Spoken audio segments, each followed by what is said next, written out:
नोंद घ्यावी. भास्करराव जाधव हो नोंद घ्या. नोंद घेतली. भास्करराव सन्माननीय सुरू करा. अध्यक्ष महोदय, घेतली. नोंद घेतली ते काय लिहिलं त्यांनी. महाराष्ट्र सरकारच्या कारवाई करेल. वतीनं या ठिकाणी 2025-2026 करता म्हणून जो अर्थसंकल्प या सभागृहाच्या मान्यतेकरता म्हणून या ठिकाणी राज्याचे उपमुख्यमंत्री आणि अर्थमंत्री माननीय अजितदादा यांनी ठेवलेला आहे, त्या अर्थसंकल्पावर मी माझे विचार व्यक्त करण्याकरता म्हणून या ठिकाणी उभा आहे. अध्यक्ष महोदय, या वेळेला अर्थसंकल्पाचा उल्लेख करताना, अर्थसंकल्पाचं नामकरण करताना माननीय अर्थमंत्र्यांनी या ठिकाणी या वेळेचा अर्थसंकल्प हा शाश्वत व सर्वसमावेशक अशा प्रकारचा अर्थसंकल्प आहे, अशा प्रकारचा शब्दप्रयोग केला.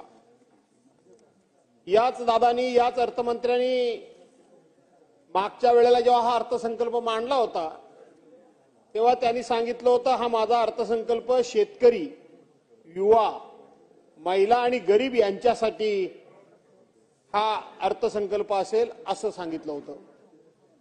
त्याच्यापूर्वी त्यावेळचे तत्कालीन अर्थमंत्री देवेंद्रजी फडणवीस यांनी त्यावेळेला त्या अर्थसंकल्पाचं वर्णन हा पंचामृत बजेट, पंचामृत अर्थसंकल्प अशा प्रकारचा अध्यक्ष महोदय त्यांनी या अर्थसंकल्पाचा उल्लेख केला होता.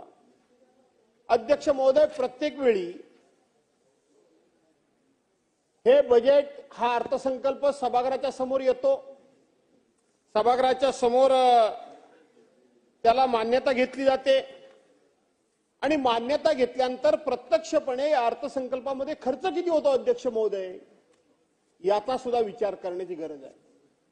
आणि म्हणून या अर्थसंकल्पामध्ये फक्त आकर्षक घोषणा, आकर्षक अशा पद्धतीच्या लोकांना आश्वासनाचा पाऊस हा प्रत्येक अर्थसंकल्पामध्ये पाळला जातो, परंतु प्रत्यक्षपणे त्या ठिकाणी कुठेही तो खर्च होताना दिसत नाही, लोकांच्या योजना होताना दिसत नाही, लोकांच्या मध्ये समाधान त्या ठिकाणी होताना दिसत नाही.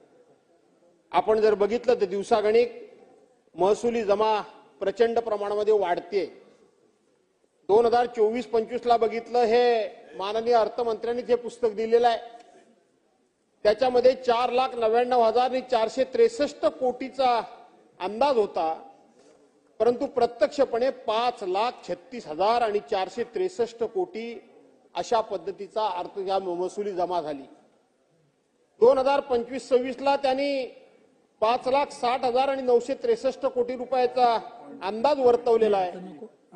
परंतु नेहमीप्रमाणे ज्या वेळेला, मागच्या वेळेला जसा इथं जवळजवळ 40-42 कोटी रुपये तर हे बजेट 40-42 हजार कोटी रुपयांचं, हजार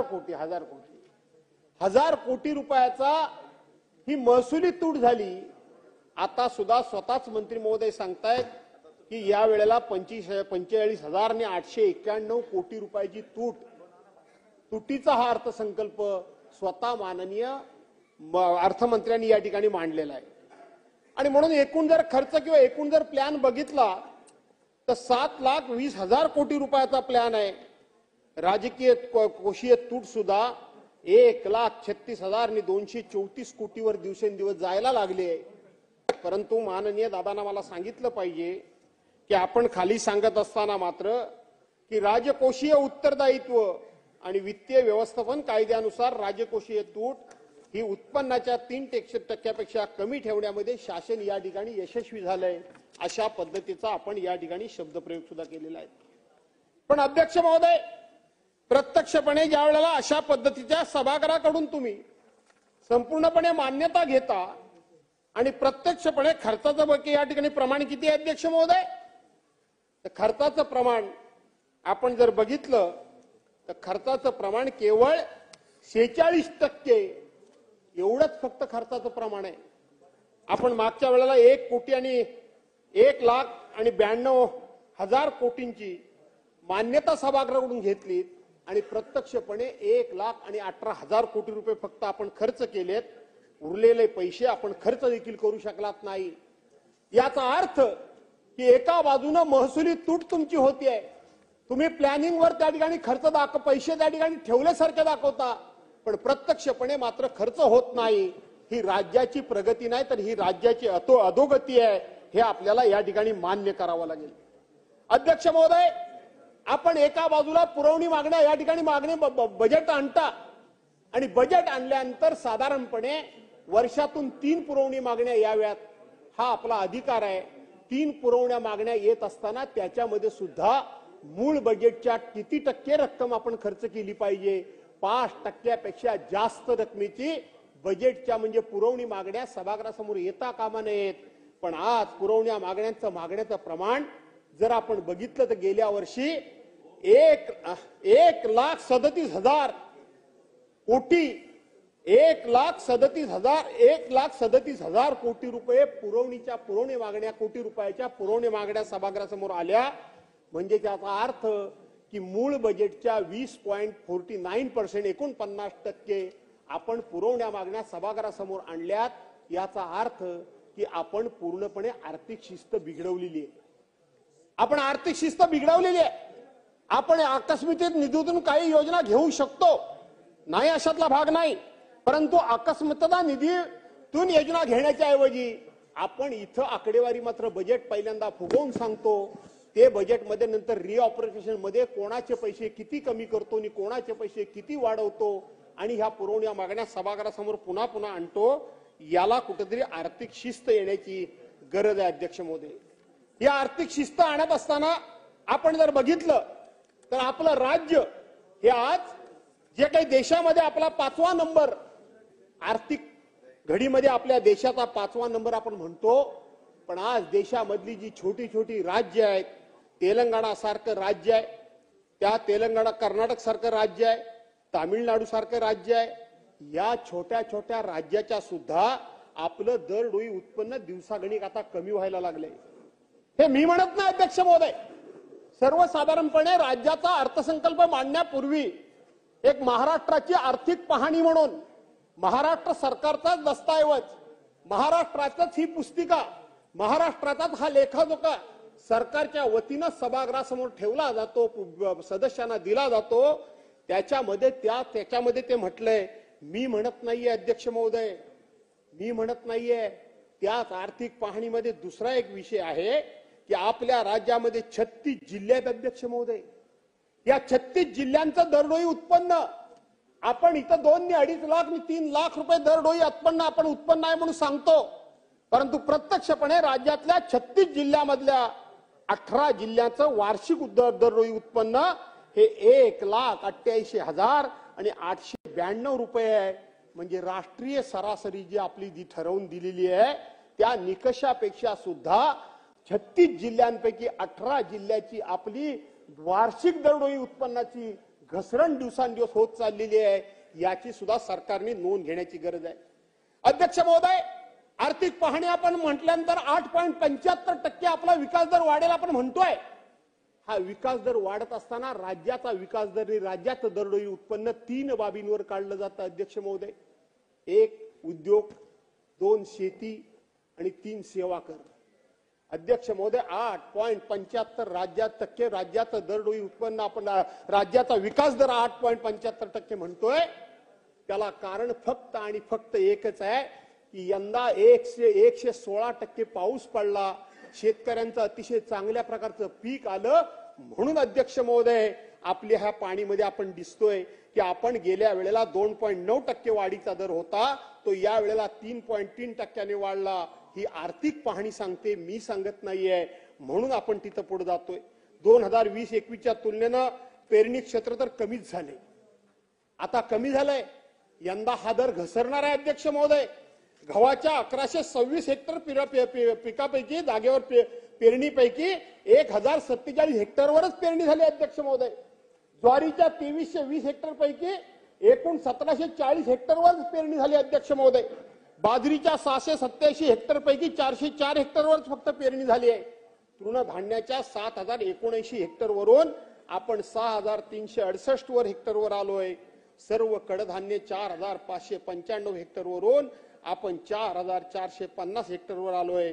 सर्व अन्नधान्य 16,674 हेक्टरवरून अध्यक्ष महोदय 10,787 हेक्टरवर आपण आलोय. याचा अर्थ यंदा हे पीक कमी होणार आहे. हे पीक कमी होणार आहे.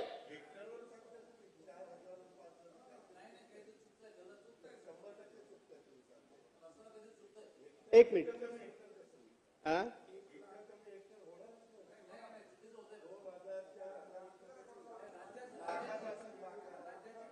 ठीक आहे, मी दादा त्याच्यामध्ये दुरुस्त करू, काय हरकत नाही, माझा काही त्याबद्दल आग्रह नाहीये. आपण दुरुस्त करूया. आर्थिक पाणी लाखात असेल, ती कमी होत आहे.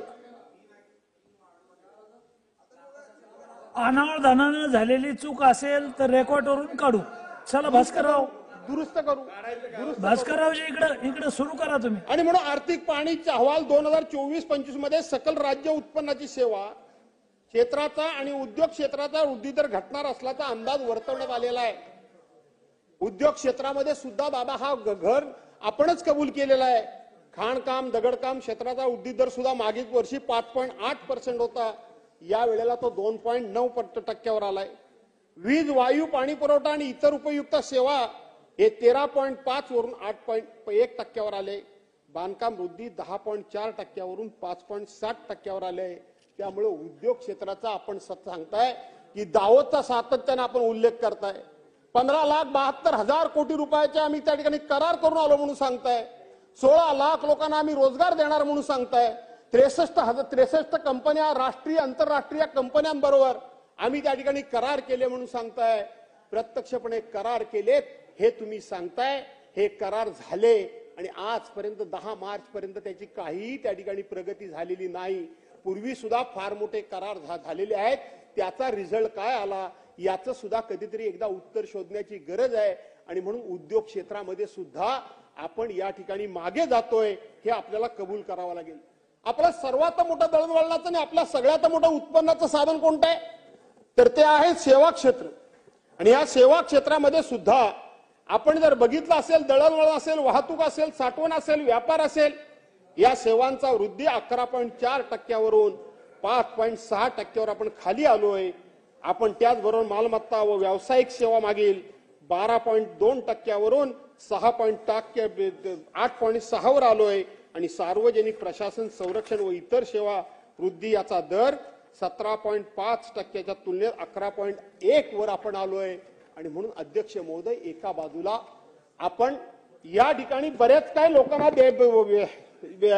योजना देण्याच्या गोष्टी करतोय आणि दुसऱ्या बाजूला राज्याची आर्थिक पाहणीमध्ये जर हे सगळं बघितलं तर आपल्या समोर फार मोठ्या अडचणी भविष्यामध्ये उभ्या राहणार आहेत हे स्पष्ट दिसतंय. आणि म्हणून दादा, माझी विनंती आहे की आपली सगळी बिघडलेली आर्थिक घडी बसवण्याकरता आपल्याला कठोर व्हावं लागेल. सवंग लोकप्रियतेच्या घोषणा कमी कराव्या लागतील. महाराष्ट्रासारखं राज्य, हे राज्य पुन्हा आर्थिक घडी जी विस्कटलेली आहे ती घडी बसवण्याकरता म्हणून मी मागच्या वेळेलाही सांगितलं की अशा प्रकारचे काहीतरी कठोर निर्णय घ्या. आम्ही तुमच्या पाठीशी उभं राहणार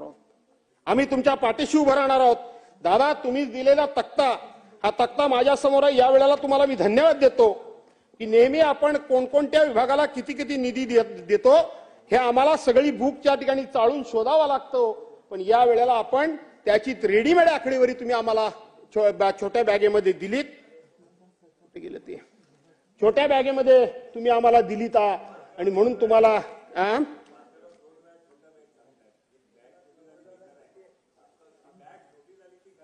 बॅग छोटी झाली, खरंय. आणि म्हणून त्याच्यामध्ये तुम्ही आम्हाला आकडेवाऱ्या दिल्यात दादा. या बॅग छोटी झाली, खरीच गोष्ट आहे. तुम्ही मला आकडेवारी दिलीत. ही आकडेवारी या वेळेला तुम्ही मागच्या वेळेला दिली नव्हती. मागच्या वेळेला मी सभागृहामध्ये हा मुद्दा उपस्थित केला होता की अर्थमंत्र्यांच्या भाषणामध्ये कोण कोणत्या योजनेकरता किती आपण त्या ठिकाणी बजेटमध्ये तरतूद करतो ते सांगितलं जातं. पण गेल्या वेळेचं बजेट होतं ते निवडणुकीचं बजेट होतं. त्यामुळे ते बजेट वाचण्याचं काम तुम्ही केलं. आम्ही एकत्र बसतो त्यामुळे आम्हाला थोडंफार आपल्याला सगळ्यांच्यात लक्षात येतं. पण या वेळेला मी तुम्हाला धन्यवाद देतो. प्रत्येक योजनेचा उल्लेख करून तुम्ही प्रत्येक योजनेला आपण किती या ठिकाणी तरतूद करतो आहोत त्याचा उल्लेख आपण इथं केलात. आणि म्हणून हा सगळा जर आपण एकंदरीत बघितलं तर या वेळेला 7,02,000 कोटी रुपयाचं बजेट तुम्ही मांडलं. 7,20,000 कोटी रुपयाचं 7,20,000 कोटीचं बजेट आपण मांडलं दादा. परंतु योजनेवर खर्च किती होणार आहे? भारित आणि दत्तमत्त हे काय आहेच त्याच्यामध्ये, परंतु योजनेवर खर्च किती होणार आहे? तर 1,90,242 कोटी रुपये फक्त खर्च होणार आहे. म्हणजे एकूण राज्याच्या उत्पन्नाच्या, एकूण राज्याच्या महसुलाच्या फक्त 36% रक्कम, 36% रक्कम ही फक्त तुम्ही आपण योजनांवर खर्च करणार म्हणून दाखवली. खरी तर ती 36 नाही आहे, ती जास्त आहे. कारण ते 2,52,000 कोटी आहेत. काही आकडे त्या ठिकाणी टाकले गेले नाहीत, काही आकडे टाकले गेलेले नाहीत, ते वेगळे आकडे. म्हणून मी सांगितलं ना की 44% होत आहे. ते सगळे 44% होत आहे, मी कबूलच करतो. ते 44% होत आहे. पण गेल्या वर्षी तुम्ही जे काही एकंदरीत रक्कम दिलीत त्यातली 46.46% फक्त रक्कम खर्च झाली आहे. दादा तपासून बघा, आपण रकमा देताय पण त्या डिपार्टमेंटकडनं खर्च होतात की नाही होतात, का आपण जाणीवपूर्वक हे खर्च होत नाहीत, किंवा आपण फक्त आणि फक्त बजेटमध्ये आकडेवारी मोठी मोठी जाहीर करतो आणि नंतर मात्र पैसे उभे करणं जड जातं म्हणून ते खर्च करण्याचे टाळतो का? याचा सुद्धा एकदा कधीतरी महाराष्ट्रामध्ये विचार होण्याची गरज आहे. याचा कधीतरी एकदा महाराष्ट्रामध्ये गजर होण्याची गरज आहे. आपण याच्यामध्ये वेगवेगळ्या घोषणा खूप मोठ्या केल्यात. मागच्या अगदी इथं आपण कविता केल्यात, मी पण थोड्याशा आणल्या होत्या. खरं सांगायला करून गेलं तर हा तुमचा बदललेला स्वभाव मला लय भावला दादा. तुम्ही एवढे अध्यात्म झालात, एवढे रसिक झालात, नाही तर वृक्ष दादा, वृक्ष रागीट दादा अशी तुमची जी इमेज होती ती जरा बदलायचं काम दादा करतायत. कारण कविता बिविता काव्य बिव्य म्हणायला लागले ते बरं आहे, त्याबद्दल काही वाद नाही. पण मला एकानं कोणीतरी सांगितलं म्हणतात हे पलीकडचे लोक लगेच उठतील, चिडून उठतील. खरं सांगायला गेलं तर तेच झाले भानगड. पण ते म्हणून ते चिडून उठेल म्हणून त्यांना मी सांगतो की मी पहिल्यापासून संघाच्या शाखेत जाणारा माणूस आहे. मी शाखेत जायचो, माझे वडील जनसंघवाले, आणि म्हणून मी शाखेत जायचो. म्हणून मला माहिती आहे सदा वत्सले वगैरे नमस्ते वगैरे. तुम्ही काही त्या शाखेत कधी गेलेला नाही खरं सांगायला गेलं. आणि म्हणून मला ते पूर्वी मोरोपंत पिंगळे म्हणून त्यांचे पहिले होते, त्यांनी माझा सत्कार केलेला आहे. तुम्हीच मला पालकमंत्री केला, पवार साहेबांनी मला पालकमंत्री केला. खरं सांगायला गेलं तर त्यावेळेला आमच्याकडे संघाचं शिबिर भरलं.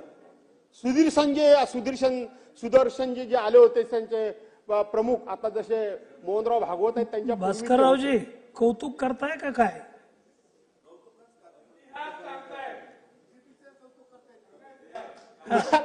मला गंमत दादाच म्हणलं. काही बोलायला गेलं तरी माझ्याबद्दल शंका वाटते लोकांना. या काय कळत नाही मला. दादाच म्हणतो मी, कौतुक करता का ते सांगतो ना पुढे दादांना. आणि म्हणून अध्यक्ष महोदय ते आले होते त्यावेळेला मी पालकमंत्री होतो आणि मी लालदेवीची गाडी घेऊन गेलो त्यांच्या स्वागताला. आता ते थोडंसं तुम्हाला माहित आहे राजकीय काय ते. मी राष्ट्रवादीचा होतो पालकमंत्री. मला विचारणा झाली की तुम्ही कसं काय गेलात? अरे म्हटलं कसं काय गेलो म्हणजे काय, आपल्याकडे एवढा मोठा राष्ट्रीय स्वयंसेवक संघाचं शिबिर होत आहे, देशाचे ते प्रमुख आहेत, आपण सगळ्यांचं स्वागत करतो. आपण त्यांचं स्वागत केलं तर बिघडलं कुठे? आपण बिघडलं कुठे? आपण केलं पाहिजे. विचारांशी फारकत असू शकते, मतभेद असू शकतात, विचार मान्य नसू शकतात, परंतु ते बघितले पाहिजेत, ते ऐकले पाहिजेत. आत्मसात करायचे, घ्यायचे नाही घ्यायचे तर आपला भाग आहे. आणि म्हणून माझ्या पक्षाने सुद्धा तेव्हा मान्यता दिली. पण दादा हा विशाल दृष्टिकोन आपला.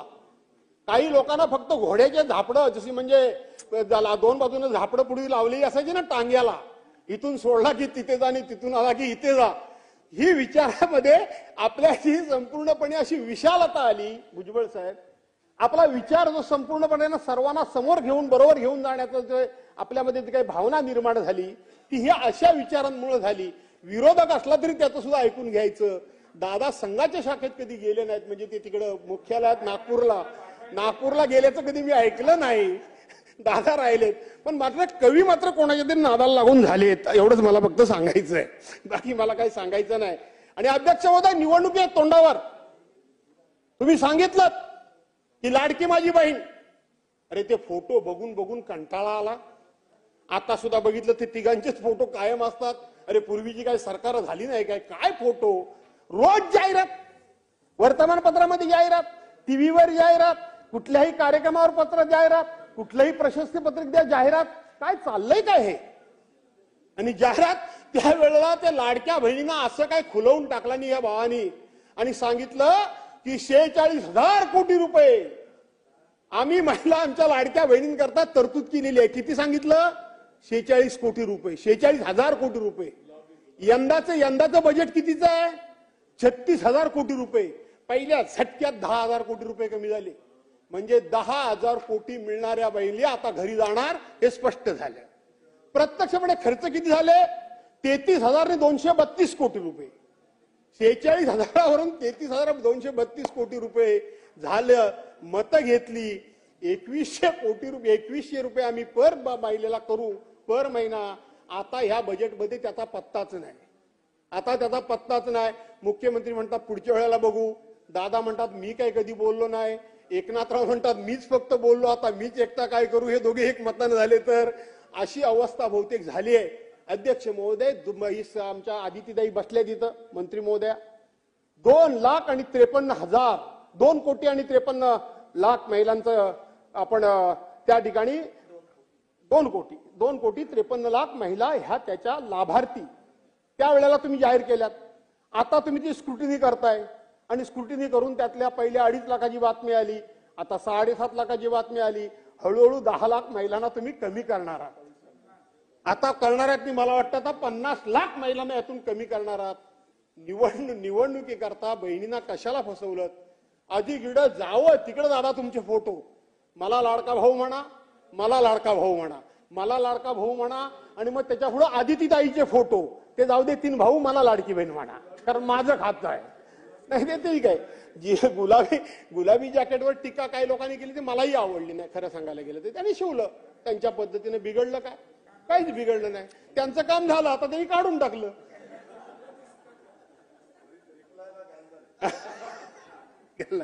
आणि म्हणून त्याचं काय झालं? त्या महिलांना तुम्ही वाऱ्यावर का सोडलं? तुमच्या जाहीरनाम्यामध्ये, भारतीय जनता पार्टीच्या जाहीरनाम्यामध्ये शेतकऱ्यांचं कर्ज माफ करू म्हणून तुम्ही जाहीरनामा लोकांना दिलात. आता तुम्ही त्या शेतकऱ्यांच्या कर्जमाफीबद्दल शब्द उच्चारला तयार नाहीत. त्यांना कर्जमाफी तुम्ही द्यायला तयार नाहीत. त्याबद्दल तुम्ही काय बोलायला तयार नाहीत. तुम्ही सभागृहामध्ये बोललात अध्यक्ष महोदय, आपल्या लोकांना निवडणुकीमध्ये तुम्ही बोललात, त्याची पूर्तता ही सरकारने सरकार म्हणून तुम्हाला करायची आहे. गेल्या इतक्या वर्षामध्ये 1962 सालापासून आज तगायत एवढी मोठी कधी सरकारी पक्षाला मेजॉरिटी मिळालेली नाही, कधीच नाही. कैलासवासी यशवंतरावजी चव्हाणांच्या कारकिर्दीमध्ये 212 आमदार फक्त एकदा निवडून आले होते. दादा आम्हाला दुःख नाही, अजिबात दुःख नाही. मी तर कधीच कोणावर जळणारा माणूस नाही. जे आहे प्रत्येकाच्या नशिबाने ते घडतं, त्याची चिंता करायची गरज नाही. पण अशा पद्धतीनं तुमच्यावर लोकांनी विश्वास ठेवला आहे. कुठं काय आहे? काय तुम्ही तरुणांकरता सांगितलं, आम्ही लाडका भाऊ सांगितलं, आम्ही लाडकी बहीण सांगितलं, आम्ही लाडकी आजी सांगितलं, आम्ही लाडका आजोबा सांगितलं, लोकांना तीर्थयात्रेकरता नेण्याकरता म्हणून योजना जाहीर केली. आता कुठं अर्ध्या रस्त्यावर सोडलं की काय? त्यांना गंगेत नेऊन सोडलं की काय? तीर्थयात्रा झाली कुठे? गेली कुठे ती? ते झालं काय त्या योजनेचं? ती योजनेचा पत्ता नाही. असं करू नका, असं करू नका. अध्यक्ष महोदय, आज तरुणांच्या बेकारी करता काही चालू नाही. आता ह्याच्या बजेटमध्ये उल्लेख सुद्धा नाही. आणि म्हणून भास्कररावजी टाइम तुमचा संपत आला, घ्या. तिकडेच राहिले, खाली बसून बोलू नका. अध्यक्ष महोदय, आपल्याकडं मी दादांना हीच पुन्हा विनंती करतोय की कुठेतरी तुम्ही ही आर्थिक शिस्त आणा. हे सगळं भावनिक आता बंद करा.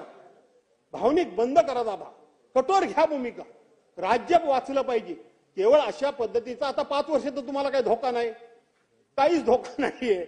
आता आपसातच काय केलं तर फक्त आम्ही काय आता काय आमच्याकडून काय होण्याची काही शक्यता काय नाहीये. आणि म्हणून आमच्याकडून काय होण्यासारखी शक्यता नाही. आणि म्हणून अशा पद्धतीनं दादा हा विचार करू नका. दादा दुसरी गोष्ट तुम्ही या ठिकाणी सांगितलं की 2 रेल्वे स्टेशन जोडण्याकरता म्हणून, मेट्रो स्टेशन जोडण्याकरता म्हणून आम्ही त्या ठिकाणी सरकार मार्ग बांधणार. सगळे विमानतळ हे एका तुम्ही खासगी विकासकाला देता, अदानी सारख्या माणसाला सगळे विमानतळ देता आणि त्या 2 विमानतळाला जोडण्याकरता म्हणून त्या ठिकाणी मेट्रो रेल तयार करणं किंवा त्याला त्या ठिकाणी कनेक्टिव्हिटी तयार करणं ही जबाबदारी शासनाची का सरकारची का? ज्यांना हे विमानतळ दिलेले आहेत त्यांची ही जबाबदारी आहे दादा. आपण त्यांना कशा करता तयार करून द्यायचं? उद्या तो उद्या म्हणेल की मला मेट्रोचा मार्गिका टाकून द्या, लाईन टाकून द्या, तर ट्रॅक आम्हाला टाकून द्या. आपण त्यांना देणार आहोत का? त्यांना आपण देणार आहोत का? आणि म्हणून ही जबाबदारी सरकारनं आपण कशा करता घ्यायची याचा सुद्धा विचार हा सरकारने त्या ठिकाणी करण्याची गरज आहे. अध्यक्ष महोदय, आपण जर बघितलं तर इथं इतक्या मोठ्या योजना सगळ्या तयार करून ठेवलेल्या आहेत. एकच उदाहरण तुम्हाला मी सांगतो की इथं महिलांकरता 36,000 कोटी रुपये आम्ही देणार म्हणून सांगतात आणि प्रत्यक्षपणे सरकारचं महिला 25 मिनिटं झालीत. पाठीमागच्याला मग 2-2 मिनिटातच बोलावं लागतं. बोला बोला बोला, कंटिन्यू करा. साधारणपणे हा पहिला इतिहास असा आहे की पहिला वक्ता असतो तो जवळजवळ 2-2 तास बोलतो. मी बोलणार नाही तेवढं, पण 2-2 तास बोलतो. तुमच्या पक्षाच्या मागच्या आमदारांना बोलायला वेळ मिळावा म्हणून बोला बोला. एकच मिनिट रोहितजी, आपण वेळेचं कुठे विभागणी केलीत? मग बोला. 25 मिनिटं झाले. 3 तास आहे का इथं? अध्यक्ष महोदय, वेळेची विभागणी आपण केलीच नाही. आज 3 तासाची चर्चा आहे. आणि दुसरी गोष्ट, एक चुकीची पद्धत पडली आहे. असे प्रस्ताव ज्या वेळेला येतात त्यावेळेला 50-50% वेळ वाटण्याची प्रथा आहे, पण आता तीही बंद पडली आहे. विरोधी पक्षाला काय इथं सभागृहात काही स्थान आहे की नाहीये? बोला बोला ना, तुम्ही कंटिन्यू करा. ठीक आहे रे बाबांनो, तुम्ही ठरवाल तो नियम. भास्कररावजी बोला. तुम्ही ठरवाल तो नियम. म्हणून मागच्या वेळेला दादानी एक धाडस दाखवलं होतं, इथं बोटीला धक्का मारला. स्पिंडीच्या दादानी सांगितलं होतं की असे काही प्रसंग घडतात. माननीय भास्कररावजी, वेळ वाया जातो तुमचं, बोला. तो जावा म्हणूनच वाट बघताय तुम्ही. आणि अध्यक्ष महोदय, फक्त वेळ देत आहे का आणखी काय तुमच्यातलं देत आहे? आणि म्हणून महिला बाल विकास अध्यक्ष महोदय, महिला बाल विकास करता म्हणून इथं 36,000 कोटी रुपयाची आपण तरतूद केलेली आहे. पण प्रत्यक्षपणे म्हणजे ह्याला लाडक्या बहिणींकरता 36,000 कोटी रुपये आपण देणार म्हणून सांगितलं. आणि आपण प्रत्यक्षपणे तरतूद किती आहे बजेटमध्ये? 31,907 कोटी रुपये. म्हणजे 31,907 कोटी रुपये महिला बाल कल्याण विकासाकरता संपूर्णपणे तरतूद, आणि त्यातले 36,000 कोटी रुपये लाडक्या बहिणींना देणार. हे कसं काय गणित तुम्ही बसवणार ते तुम्हालाच माहिती. क्रीडा विभागाला आपण फक्त 537 कोटी रुपये फक्त दिले दादा. आपण म्हणाल की मी पुरवणी मागण्यामध्ये करणार आहे. अध्यक्ष महोदय, क्रीडा विभागाला फक्त 537 कोटी, एवढा दमदार माणूस, सगळ्याचा चांगला वागणारा माणूस, कधीही कोणाशी वाईट न वागणारा माणूस, खरा खेळ खेळणारा माणूस, त्याला 537 कोटी रुपये. त्याने एवढा चांगला खेळ खेळला खेडमध्ये, इंदापूरमध्ये आपण बघताय, आणि त्याला विचारला फक्त 537 कोटी. आपण दुग्ध व्यवसायामध्ये फक्त 5 कोटी रुपये, दुग्ध व्यवसायाला फक्त 5 कोटी रुपये. हे आपलं दाबा आपण दिलेली आकडेवारी आहे, मी घेतलेली नाही. दुग्ध व्यवसायाला 5 कोटी रुपये. मराठी भाषेचा फार आपण गौरव करतोय. आपण त्या ठिकाणी आपल्या भाषेला अभिजात मराठी भाषेचा दर्जा मिळाला. पुऱ्या वर्षाकरता 225 कोटी रुपये. खार भूमी दादा, कोकणाचा आपण उल्लेख नाही केलात, मी कोणाच्या विरोधात नाही, पण आमच्या कोकणामध्ये खऱ्या अर्थानं 720 किलोमीटरचा भाग असल्यामुळं खार भूमीच्या विकासाकरता आम्हाला तुम्ही पैसे दिले पाहिजे होते. पण तुम्ही त्या ठिकाणी विदर्भ मराठवाड्याला, मला कोणाबद्दलही द्वेष नाही, पण इथं तुम्ही कोकणामध्ये दादा त्या खारभूमीच्या विकासाला सुद्धा पैसे द्या, हे तुम्हाला मागतो. फक्त दिले का किती? 113 कोटी रुपये. 113. कामगार, आज आपण कामगारांचं सांगतोय 50 लाख रोजगार करणार, 40 लाख लोकांचा रोजगार करणार. आपण सांगतोय 40 लाख कोटी रुपयाचं इन्व्हेस्टमेंट करणार आणि 50 लाख रोजगार आम्ही तयार करणार. जादूगार सरकार. आणि पैसे किती दिलेत? 171 कोटी रुपये. फक्त 171 कोटी. पशुसंवर्धन करता 390 कोटी. अशा पद्धतीच्या ह्या रकमा फक्त तुम्ही दादा दिल्यात. वास्तविक हे प्रगत राज्याचं हे लक्षण नाही. हे प्रगत राज्याचं लक्षण नाही. ज्या ठिकाणी मूलभूत अशा पद्धतीच्या काही गोष्टी करणं गरजेचं आहे आणि त्या मूलभूत गरजा गोष्टी पूर्ण करून महसुलामध्ये वाढ करण्याची जिथं आवश्यकता आहे तिथं मात्र आपण हात आखडता घेतलेला आहात. आणि म्हणून याचा पुन्हा एकदा कधीतरी विचार करण्याची गरज आहे. याचा विचार करण्याची गरज आहे. मी फार काय या ठिकाणी राजकारणावर बोलायचं ठरवलं तर मग राजकारणाचं मी जनरली बोलत नाही दादा, परंतु आपण या ठिकाणी आम्हाला कोकणाला विमानतळाचा उल्लेख केला. मागे दिलेले 147 कोटी रुपये फक्त खर्च होत आहेत म्हणून सांगतायत. आज रत्नागिरी सारखा जिल्हा आहे, प्रगत जिल्हा आहे, एक फक्त रस्त्याची वाहतूक सोडली तर रेल्वेची वाहतूक फ्रिक्वेन्सी फार कमी आहे. जर विमानतळ जादा लवकर जर कार्यान्वित झाला तर आम्हाला खूप त्याचा फायदा होईल. कारण जवळपास तुम्ही जरी म्हटलं असलात की चिपीचा विमानतळ तो सिंधुदुर्ग आहे, तोपर्यंत आम्ही सिंधुदुर्गाला पोहोचण्यापर्यंत आम्ही मुंबईमध्ये बाय रोड पोहोचू, इतका तो लांबचा आहे. आणि म्हणून रत्नागिरी जिल्ह्याच्या दृष्टीनं तो विमानतळ सुद्धा तुम्ही या ठिकाणी लवकरात लवकर कार्यान्वित होण्याच्या दृष्टीनं प्रयत्न करावा. तुम्ही नेहमीच प्रत्येक वेळी सांगता आणि तशा तळमळीनं तुम्ही काम देखील करता. मी तुमच्याबरोबर अनेक वर्ष काम केलेलं आहे. आजही मी तुमच्या समोर बसत असताना मी तुमची भावना बघत असतो की आपण कोकणाला काहीही देत नाही असं तुम्ही नेहमी सांगत असता. इतर भागाला देतो तसं कोकणाला काही देत नाही. कोकण सबसिडी घेत नाही. कोकणामध्ये बँकेचं कर्ज घेतलं तर एका पैशानं बुडवत नाही. त्यामुळे कधी मदत करायची वेळ आली तर त्याचे हप्ते रिशेड्यूल वगैरे करायचे असेल तर कोकणाला संधीच देता येत नाही. कोकण कोणाचाही महसूल बुडवत नाही. पण दादा 3 गोष्टी करता मी सभागृहामध्ये 10 वर्ष सरकार कोणाचाही असू दे माझी भावना कधी बदलत नाही, माझे विचार कधी बदलत नाही. मी 10 वर्ष 3 गोष्टींकरता तुमच्याकडे प्रामाणिकपणे हट्ट धरतोय की कोकणाची आर्थिक वृद्धिकरण जर करायचं असेल, कोकणाचं अर्थकारण जर सुधारायचं असेल तर पर्यटन, मत्स्य आणि त्या ठिकाणी फळबागा या 3 गोष्टींकरता तुम्ही दादा कधीतरी स्पेशल पॅकेज द्या. ते परतीचं द्या. आम्हाला कायमस्वरूपी देऊ नका. मी स्पष्टपणे सांगतो, आम्हाला नको कोणाचा उधार, आम्हाला नको कोणाचं कर्ज. आम्हाला 5 वर्षाकरता तुम्ही 20,000 कोटी रुपये जे आमचं इन्फ्रास्ट्रक्चर तयार करायचं आहे, ज्या आम्हाला मूलभूत सोयी सुविधा करायच्या आहेत त्याच्याकरता 20,000 कोटी रुपये आज 10 वर्ष मी मागतोय. 20,000 आणि ते परत बोलीवर घ्या, परत फेडीवर घ्या. कारण आमचा कोकण म्हणजे डॉलर भूमी आहे. आज मासे आम्ही परदेशामध्ये पाठवतो, आपल्याला डॉलरच्या रूपानं करन्सी आपल्या देशाला आणण्याचं काम आमचा कोकण करतो. आज आंबा आम्ही बाहेर पाठवतो, डॉलरच्या रूपानं आम्ही तुम्हाला करन्सी देशाला देण्याचं काम आम्ही करतो. आज पर्यटक या ठिकाणी महाराष्ट्रामध्ये येतात, ते कोकणामध्ये मोठ्या प्रमाणात येतात. ते पर्यटनाच्या माध्यमातून डॉलर आम्ही देण्याचं काम तुम्हाला करतो, करन्सी देण्याचं आम्ही तुम्हाला काम करतो. प्रत्यक्षपणे ही डॉलर कोकण म्हणजे माझा डॉलर भूमी आहे. पण आमच्या राजकीय अभिनिवेशामुळे असेल किंवा आमच्या काही चुकींच्या भूमिकेमुळे असेल हा कोकण मागे राहिलाय, हे तुम्हालाही मान्य करावं लागेल. दादा थोडं कोकणाकडे लक्ष द्या.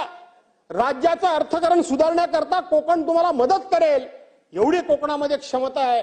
कारण कोकणामध्ये आज गेले कित्येक वर्ष आम्ही काजू एकाधिकार खरेदीची योजना आम्ही मागतोय. आंब्याला त्या ठिकाणी कुठेतरी रायपिनिंग वगैरे सेंटर उभं करा म्हणून आम्ही सांगतोय. ताबडतोब तर आमदार परदेशात जाईल अशा पद्धतीची काहीतरी व्यवस्था करा असं आम्ही सांगतोय. तुम्हाला आम्ही सांगतोय की पोपळीच्या बागा म्हणजे सुपारीच्या बागा, नारळीच्या बागा आमच्याकडे आहेत. आणि कोकण हा नेहमी स्वच्छतेमध्ये राज्यामध्ये 1 नंबर आहे. कोकणामध्ये कधी तुम्हाला घाण दिसणार नाही. स्वच्छ कोकण आहे. आणि त्याचबरोबर आदरातिथ्य कसं करावं हे कोकणाकडून शिकावं. मी कोणाचाही द्वेष करत नाही, मी कोणालाही कमी लेखत नाही, पण आदरातिथ्य कसं करावं हे कोकणाकडून शिकावं. आणि त्याचबरोबर कोकणातल्या आमच्या ज्या भगिनी आहेत या भगिनींच्या हातचं जेवण जेवून बघा. वेगवेगळ्या प्रकारचे उत्तम पदार्थ कसे करावे ते सुद्धा कोकणाची खासियत आहे. आणि म्हणून आलेल्या माणसाचं पाहुणचार करून पर्यटन कसा वाढवावा हे कोकणाकडे कौशल्य आहे. दादा मी त्या ठिकाणी पालकमंत्री असताना तुमच्या नेतृत्वाखाली पवार साहेबांनी एक सूचना केली की ज्या पद्धतीनं लंडनमध्ये ब्रेड अँड बटर अशा पद्धतीची योजना आहे, ती योजना मी माझ्या मतदारसंघामध्ये घरोघर राबवली. आज प्रत्येकाच्या घराला लाखो रुपयाचा इन्कम आपण करून दिलाय. लाखो रुपयाचा. काय योजना आहे ती की एखादा जाणारं पर्यटनचं माणसं असतील, कोण नवीन जोडपी वगैरे असतील. 30 मिनिटं झाले. बरं एक 5-6 मिनिटं 5 आणि दादा तुम्ही ते ऐकून घ्या. कारण तुम्ही ते करता म्हणून मी तुमच्याकडे आग्रहाने सांगतो. सरकार कोणाचं असू दे तुम्ही मदत करता. आणि म्हणून त्या घरामध्ये जर नवीन एखादा कपल जाणार असेल किंवा पर्यटक जाणार असेल तर त्यांनी घरामध्ये राहावं. त्या घरच्या लोकांनीच त्यांना जेवण द्यावं. त्या घरच्या लोकांनी त्यांचा पाहुणचार करावा. आणि हॉटेलच्या दरापेक्षा थोडे पण हॉटेलच्या दराच्या बरोबरीनं पैसे घ्यावे अशी ती योजना आहे. त्याच्याकरता दादा त्यांना कमर्शियल लाईट बिल आपण देत नाही. त्यांना कुठलीही परमिशन घ्यायची आवश्यकता नाही. फक्त एकच की रिक्षेवाला असेल, आणखीन कोण असेल, काय असेल तर त्यांनी कोणाची छेडछाड काढू नये. त्यांना सुरक्षितता वाटली पाहिजे याची हमी घेऊन आपण इतकी चांगली ती योजना राबवली. त्यामुळे घराघरातून एक आर्थिक अशा पद्धतीची सुबत्तता आली. आर्थिक सुबत्ता झाली. दादा ही योजना संपूर्ण कोकणाकरता राबवा, सगळ्या कोकणाकरता राबवा. कोकणाची आर्थिक स्थिती खूप सुधारेल. कोकण काही पैसे मागत नाही, तुम्हाला माहिती, बँकेची कर्ज पण घेत नाही, काही घेत नाही. हे पुन्हा पुन्हा काही सांगण्याची गरज नाही. दुष्काळ आला, पाऊस जास्त आला, कमी आला, तो कधीच काही मागायला येत नाही. झालं ते आपल्या नशिबान झालं असं म्हणतो. 2021चा महापूर तुम्ही बघितलात, अख्खं कोकण उद्ध्वस्त झालं, चिपळूण उद्ध्वस्त झालं, महाड उद्ध्वस्त झालं, खेड उद्ध्वस्त झालं. कोणी 1 रुपया मागायला आला नाही. आपल्या नशिबान झालं, आपल्या नशिबान झालं, कामाला लागले सगळे. आणि म्हणून याला मदत करा आणि आर्थिकदृष्ट्या त्याला सक्षम करा, अशा प्रकारची विनंती करतो. मासेमारी करता मदत करा, ही तुम्हाला विनंती त्या ठिकाणी करतो. फळबागांकरता मदत करा. आता फळबागाचं यंदा चांगल्या प्रकारचं हवामान होतं, पण आता प्रचंड उष्णता आहे, प्रचंड उष्णता. आणि ती उष्णता असल्यामुळे असे आंबे गळून पडतात, तिथं गळून पडतात. आपल्याला असं वाटतं की कोकणाची माणसं पण ना, मी अनेक वेळा सांगितलं दादा, पहिली पेटी गेली 20,000ला गेली, 25,000ला गेली, आणि शेवटचा आंबा 30 नि 40 रुपये किलोन जातो, किलोन. मी प्रत्येक वेळी सांगतो, अरे मेल्यानो, हे नका सांगत बसू. सगळ्यांना असं वाटतं की प्रत्येक वेळी तुम्हाला 20,000 रुपयाचीच पेटी जातीये. आणि दुसरी गोष्ट, हा जो आंबा आहे दादा, हा सगळ्या कोकणामध्ये होत नाही, आमच्या चिपळूणमध्ये होत नाही. तुम्हाला माहिती आहे, जिथे म्हणून लॅटरेस स्टोन आहे, म्हणजे जांबा दगड आहे, आणि जिथे खारी हवा आहे तिथेच फक्त हा आंबा होतो. सगळ्या कोकणामध्ये सगळ्यांचा आंबा होतो असं नाही, पण एक समज आहे की सगळ्यांच्याकडे हा आंबा होतो. आणि म्हणून त्याच्यावर सुद्धा एकदा कधीतरी विचार करा, एकदा बैठक तुम्ही लावा, चांगले एक्सपर्ट कोणतरी बोलवा, आपण त्याच्यावर चर्चा करू आणि त्याच्यावर मात करू, अशा प्रकारची विनंती करतो. आणि म्हणून दादा, ह्या बजेटच्या माध्यमातून मी एवढंच सांगतो की सगळ्यांनी एक आर्थिक शिस्त आणा, तुम्ही खरंच शिस्त आणा, प्रशासनावर वचक बसवा. गोपीचंद पडळकर, एक मिनिट एकच आणि एकच सूचना करतो तुम्हाला दादा, की एमएससीबी मध्ये, तुम्ही एमएससीबीचे मंत्री होतात, एमएससीबी मध्ये सेक्शनल इंजिनियर पासून, एक मिनिट, एमएससीबी मध्ये जो सेक्शनल इंजिनियर खालचा छोटा इंजिनियर असतो, त्याचा जो राहुल आहेर, राहुल आहेर, आमदार राहुल आहेर. एक मिनिट, मी शेवटची सूचना करतोय. अहो 32 मिनिटं झाली. हो बाबा, शेवटची सूचना करतो, ऐका. मागच्या लोकांना वेळ मिळाला पाहिजे ना. तर दादा, त्या एमएससीबी मध्ये जो ज्युनियर इंजिनियर असतो, त्याचा फोन नंबर जो असतो, तो सीईचा पण फोन नंबर एकच असतो. आता लँडलाईन संपले, ऐका जरा, एक मिनिट अध्यक्ष महोदय, एक मिनिट ऐका जरा. आता लँडलाईन संपलेत, आणि म्हणून कुठेही त्यांना ट्रेस करायचा असेल तर त्या नंबरवर आपल्याला कुठेही ट्रेस करतो, कारण त्याची बदली झाली तरी नंबर तिथेच राहतो तो. तशाच पद्धतीनं राज्यातल्या सगळ्या खात्यामध्ये पोलीस स्टेशन असेल, बीडीओ असेल, तहसीलदार असेल, यांच्या कलेक्टर पर्यंतचे नंबर जर तेच ठेवलेत, अधिकारी बदलला तरी नंबर तेच, तर लोकांना संपर्काला खूप चांगलं जाईल. कारण आता लँडलाईन हा विषय संपून गेलेला आहे, आणि म्हणून अधिकाऱ्यांना ट्रेस. अध्यक्ष महोदय,